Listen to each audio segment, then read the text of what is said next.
The first time I saw her, she hovered 3 feet above the floor, bathed in soft lavender light.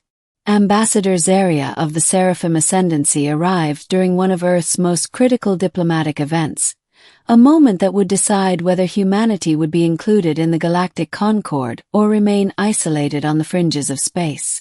And she was unlike anything I'd ever imagined. Zaria was tall, easily 6'8", with luminous silver skin and hair like starlight pouring down her back. A radiant golden ring floated above her head, a literal halo, levitating by means of advanced seraphim technology, a symbol of status, clarity, and genetic perfection. Her eyes glowed a calm violet, and she never walked. Seraphim considered walking a primitive, even undignified, act. They hovered everywhere with anti-grav implants embedded since birth. And somehow, the job of Earth's diplomatic liaison fell to me, an exolinguist who once translated mining contracts on Titan. But I had one unfair advantage. I'd spent years studying ancient seraphim dialects, fascinated by their poetic syntax and hidden metaphors. I could speak her language with fluency few humans possessed. When she looked at me for the first time, she tilted her head with that eerie seraphim grace and said, "Your voice is oddly well-shaped." I wasn't sure if that was a compliment or an insult. From then on, I accompanied her through every negotiation, every tour, every cultural ritual. And with every moment something strange happened. Her halo, which was said to stabilize emotional response and cognitive logic, began to dip ever so slightly when she was around me. First she brushed it off. "It must be interference," she claimed. "Atmospheric imbalances." But the Concorde's monitoring tech confirmed Earth's gravity and electromagnetic fields were within tolerance. Something else was disrupting her perfection. And it was me. Middle. Over weeks of talks and compromises, I saw the cracks in her mask. Seraphim culture prized restraint, emotional discipline, and ceremonial clarity. But Zaria began breaking patterns. She arrived late to meetings. She hovered lower than usual, often at eye level with me, a subtle sign of equality in their caste-driven hierarchy. Her halo, once a shining beacon of status, began to waver. One evening, during a break from negotiations, I took her to a human art gallery in Neo-Kyoto. She floated beside me, examining oil paintings with a curious expression. "Primitive," she said of a brushstroke-heavy seascape. "You don't like it. It is imprecise. And yet," she lingered on it, "makes me feel something raw. That is dangerous. You afraid of a painting, Ambassador? I'm afraid of myself." We didn't talk much after that. But the air between us thickened like static before a lightning strike. Later that night, under the cherry-glow lanterns of Neo-Kyoto's night gardens, I asked her why she never removed her halo. She looked at me uncertain. "Because it is who I am." "No," I replied. "It's what they made you." She hovered a little lower. Her glow dimmed. "You are dangerous." "I know," I said. "But I think you want dangerous." She didn't respond.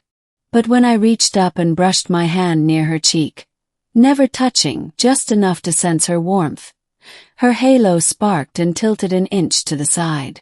Her eyes dilated in shock.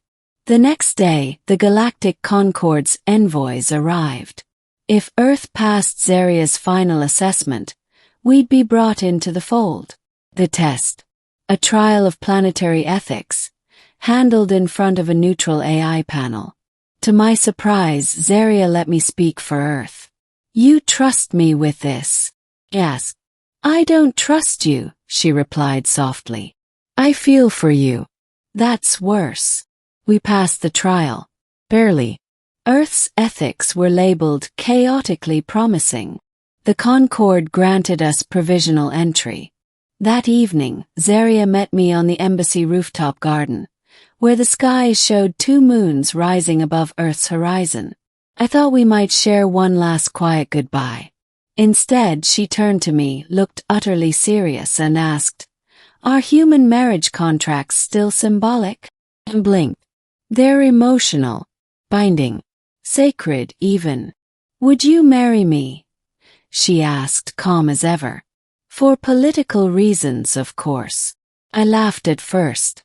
Then I saw her trembling. A slight vibration ran through her shoulders, barely perceptible. Her voice cracked. "I need a reason to defect," she whispered. "My family will disown me. My caste will dissolve my name. But if I marry a human, I can stay." Then, without thinking, I stepped close. Close enough to feel the field humming around her antigravs. I looked her in the eyes and said, "Yes, marry me." That's when it happened. Her halo, the impossible ring of gold and light, glitching slightly for weeks, sputtered once and fell from its orbit. It dropped with a soft hiss and clattered to the rooftop tiles like a broken crown. The glow went out. The symbol of everything she was. Gone.